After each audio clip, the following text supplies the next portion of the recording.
So Betfair have fundamentally modified the way that football markets work and the way that bets are matched within them. It's a process called cross-market cross-matching. What is it? How does it affect your trading? If you want to learn more, then watch this video. If you want instant access to new videos as they're uploaded, then please click on the subscribe button. Also, don't forget to comment on the videos. And if you're interested in learning more about BetAngel, visit betangel.com today and download a free trial. So what is cross-market cross-matching? Well, I suppose that depends upon what viewpoint you have, really, because from a trading perspective, it does alter the way that you should be looking at football markets, especially before the start of a match. From Betfair's perspective, they're saying it adds liquidity and other benefits and so on and so forth. But, I mean, my view on cross-matching is mixed. Basically the best of times, because I think it artificially inflates what you think is there, and that makes the markets harder to trade. Also, we've noticed all sorts of other ambiguities with cross-matching that I won't go into on this video. But it was a feature that was introduced by Betfair that caused a lot of controversy because Betfair didn't announce it when it first came out on football, and when they finally did announce it, they were forced to admit that they were actually making a lot of money from it. And my understanding is that that hasn't particularly changed over the years. And cross-market cross-matching is an extension of that. But let me explain what it is and how it works and what it will likely affect your trading. The thing to note about football markets is they're all interrelated. So, you know, the chance on West Ham winning in this particular match is going to be related to how many goals they score, and therefore the number of goals they score is going to appear in the correct score market. But also, if you think about it, 0-0 is under 2.5 goals, 0-1 is under 2.5 goals, 1-0 is under 2.5 goals. So the combination of those correct scores make up the price for under 2.5 goals. But basically all the markets are interrelated. And there was a great video I did on a spreadsheet that I generated and created for BetAngel users, which you should be able to find out there, that linked all these together and looked for inefficiencies and also derived further information from all of these interlinked markets. But what Betfair have done is they've basically linked up these markets. Fundamentally, cross-matching worked on its basic level. There is a video I've done on cross-matching if you want to explore it in greater depth. But fundamentally, the way that cross-matching worked was if we back West Ham at 132, then as well as our money appearing as a back bet on West Ham, it appears as a lay bet on the other team and also the draw. So if you do one position, cross-matching replicates it equally and oppositely on the other side of the market. That's how cross-matching works. But what Betfair have done is they've extended this and they've moved it across into other markets. So like I've explained already, if you're backing 0-0, then that also influences the under 2.5 goal market. And if you're backing under 2.5 goals, then that influences the correct score market. But the correct score market also influences the outcome of the eventual match as well, for example, the draw. So can you see all of the markets are interrelated, and what Betfair have done is they've taken the simple concept of cross-matching in one particular market and they now spread it out across a number of markets. So the upshot of this, from a trading perspective, is twofold. If you're looking to exploit inefficiencies between these odds, so say for example you saw activity in the under 2.5 goal market or the correct score market and you thought, oh, you know what, I'm going to jump on another market somewhere else to take advantage of that inefficiency, that's gone, because all the markets will be perfect all of the time. So anything you do on under 2.5 goals will appear on correct score and vice versa, and all of this will just roll into one, basically. There are no inefficiencies to be had there whatsoever.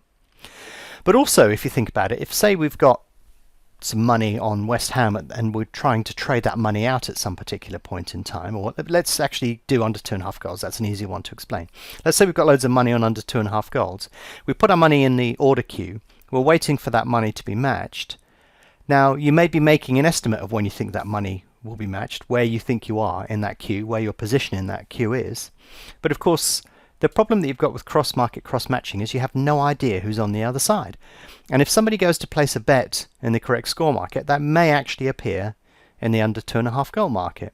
Or it may be that somebody cancels a position on correct score and then that money will vanish from under 2.5 goals. So you really have not a clue where you are on either side of your trade. Obviously you have to open one side of the trade and close on the other, but your estimation of where that is, that's been destroyed as well.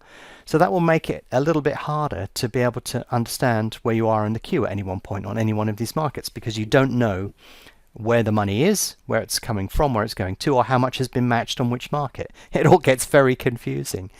So yeah, inefficiencies have gone between markets, and also the estimation of your position in queue is going to be almost impossible as well.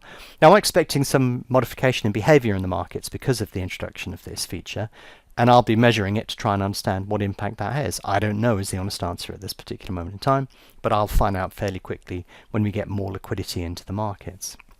You can see this market's very illiquid, so it's a difficult market to demonstrate on, but when we get into the season proper, we should be able to see this in its full effect. So that is cross-market cross-matching, or is it cross-matching cross-market? Could be either. If you want to learn the mechanics of it, I'm going to explain that now. You don't have to sit on and wait for this because this involves a calculator, but it may be of interest to you if you want to understand the real detail behind this. So if I bring a calculator up on the screen here, we can start to examine what we're going on about. So if we look at, we'll take a really simple example. If you take 0-0, for example, you can see this is priced at 15.5.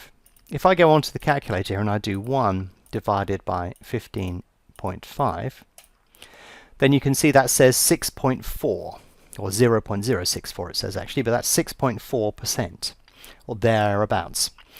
So what does that mean? Well, that means that there's a 6.4% chance of 0-0 occurring. So what we're going to do is we're going to work out the reciprocal. We're going to work out the opposite. So if I do 1 divided by 0.064, let's do that again because I made an error. 1 divided by 0.064, then that comes up with a reciprocal of 15.65, you can see. So that's how we get from one set of odds back to the other. What I'm going to do now is I'm going to do 1 minus 0.064.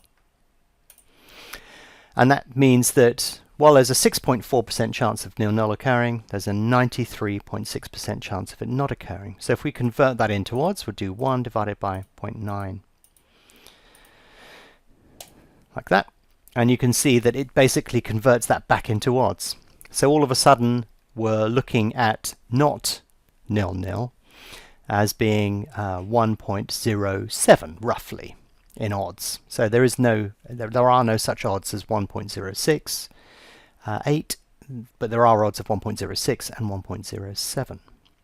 So if we're going to back 0-0, and we think 0-0 is going to occur, it's 15.5. If we took the opposite position, it would be 1.07.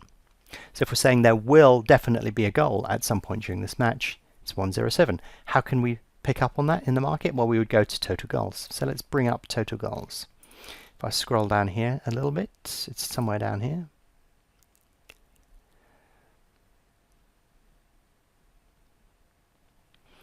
So it's slightly misaligned. Let me just pull that across over here. So can you see here the market's priced at 104 to 108, and we estimated that the chance of one goal or more, in other words not 0-0, would be 107. So that's exactly in line with expectations. So one thing you can see on here is in this particular market cross-matching is not switched on, simply because it's a very low liquidity market. In fact, you would have thought they probably would have put it on in this market based upon the fact there's no liquidity here. But you can see that if the market was populated, then it would put that order back in at 107. So if you backed 0-0, it would go into this market and lay one goal or more at 107 or thereabouts. But that's in essence how cross-matching works, and that's the mechanics for how it would work. So if you want to go into this market and populate it, then you can do so.